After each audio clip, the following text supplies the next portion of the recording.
வணக்கம் வணக்கம் வணக்கம். வாழ்க வளமுடன். மீண்டும் சுப்ரா பக்கத்தில் இருக்கார். யார் தெரியுங்களா? நீண்ட நாள் எம்ஐசியில் இருந்தவர், எம்ஐசிக்காக உழைத்தவர். எல்லாமே தெரியாமல் இருக்காது, யாருக்குமே தெரியாமல் இருக்காது. கேபி சாமினா யாருன்னு நல்லாவே தெரியும். கட்சிக்காக எவ்வளோ உழைத்தாருன்னு எல்லாம் தெரியும். மேலவை உறுப்பினர் இருந்தார். அவர் யாரும் கண்டுக்கலைங்க. சிவசுப்ரமணியம் நண்பா கண்டுக்கல, எல்லாம் ஒன்றா தான் இருந்தீங்க, கண்டுக்கல. அவரை மட்டும் புரட்சி கிடைக்கிறீங்க. ஏன்னா புதுசாக வந்துச்சிங்க, நீங்கள் சொன்னீங்க அவர் மாறிட்டார், அதை மாறிட்டாருன்னு.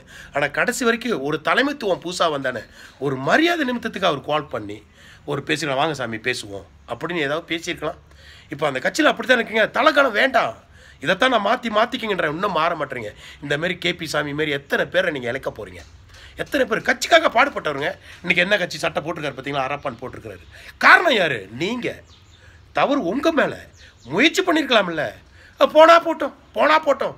பணம் சம்பாதிக்கலாம்னு நினைக்கிறீங்க. எம்ஐசியில் நிறையா பணம் கிடக்கு, சொத்து கிடக்கு, அதுக்காக அடிச்சுக்கிட்டு இருக்கீங்க. மக்களுக்காக என்ன செய்ய போகிறீங்க?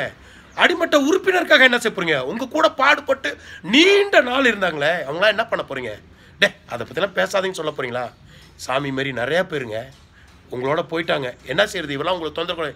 இன்றைக்கி வரைக்கும் அவர் கட்சியை பற்றி கேவலமாவோ தப்பாவோ எங்கேயும் பேசுறது கிடையாது. ஒரு ஆதாரத்தை கொடுங்க.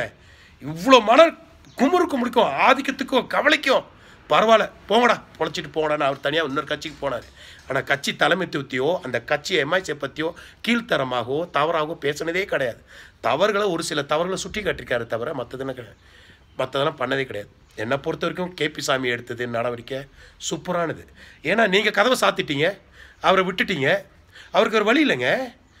இப்போ ஆளுங்கட்சி யார்? பக்கத்தான் தானே. இதோ அரப்பானுக்கு போகிறாரு. என்ன தப்புன்ற புரிஞ்சுக்கிங்க. 2 வார்த்தை சொல்லுங்கள் சாமி. நன்றி சுப்ரா. நீண்ட பயணத்திலே என்னோட ஆதரவாளர்களுக்கு மட்டும்தான் நன்றி சொல்கிறேன். நான் அவங்க சண்டைக்கு போகல, என் சண்டைக்கு வர வேணாம்.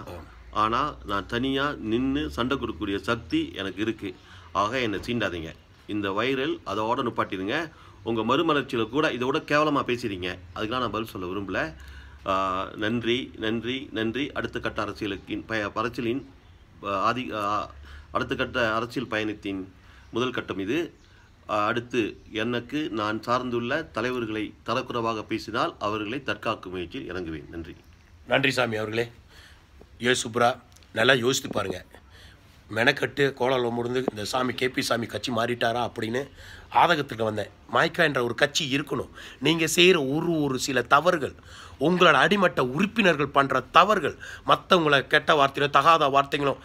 ஸ்ரீ விக்னேஸ்வரன் கட்சிக்கு தலைவராக வந்தால் என்ன சொன்னார்? எங்கள் கட்சியை பற்றியோ யாராவது பேசணும், தரக்குறவாக பேசணும், கட்சியை பொய்யான தகவல் சொன்ன நடவடிக்கை எடுப்பினார். ஆனால் அவங்க கட்சியில் உள்ளவங்க கீழ்த்தரமாக பேசுகிறத எப்படி வேடிக்கை பார்க்குறாரு? எப்படி விட்டு கொடுக்க முடியும்? இப்போ இந்த மாதிரி கேபி சாமி மாதிரி எத்தனையோ பேருங்க, சுந்தரியும் விட்டுட்டாங்க. எத்தனை பேரை விட போகிறீங்க? ஆனால் போனட்டேன்டா நம்ம கட்சியை நம்ம பார்த்துக்கின்றீங்களே. எப்போ எல்லாம் முடிஞ்ச பிறகா சரி, இதுதான் உங்களுக்கு சந்தோஷமானா நீங்கள் உங்கள் வழியில் போங்க. மற்றவங்களை யாரும் தடுக்காதீங்க. உருட்டல் மிரட்டெல்லாம் வேண்டாம். தேசிய தலைவர் சொல்லலை, நான் சாரி. அந்த சில கட்சி தலைவர் சொல்கிறாங்க, நான் கடைக்கு 10 பேர் அனுப்பிடுவேன், 20 பேர் அனுப்பிடுவேன். அதெல்லாம் வேண்டாம். நீங்கள் 20 பேர் அனுப்புனீங்களா, வாங்க சாப்பாடு போடுறேன், சாப்பிட்டு போங்க. மற்றபடி எனக்கு ஏதாவது நடந்துச்சுன்னா நீங்கள் தான் பொறுப்புன்னு எழுதி வச்சுட்டு வந்திருக்கேன். மறந்துடாதீங்க.